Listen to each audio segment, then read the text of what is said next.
Hello, hello, hello. Good morning, good afternoon, and good evening saan ka mang sulok ng mundo sa mga oras na ito. Ako po si Frelyn Diaz, taga Quezon City, isa sa marketing and business consultant. Pakinggan mo lang ang aking i-discuss at baka isa ka rin sa mga tao na matutulungan.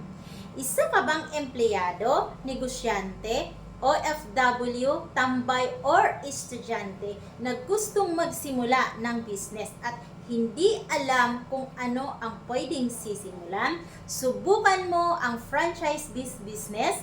Very portable, no need big capital para makapag-start. Cellphone mo lang ang gamit, pwede ka nang kumita. Market accepted, all-in-one system, 24/7 operational, kaya walang dapat ipag-alala. Nandito na ang ating airline ticketing business with 406 airlines tie-up, local at international booking, at may kasama pang remittance, bills payment, insurance, travel and tours, shipping line with Rice Mart, frozen food, cosmetics, and wellness products. All-in-one business na talaga. Kung gusto mong malaman paano kumita, just comment below in my inbox or direct message me para ma-assist kita sa time na available ka. God bless!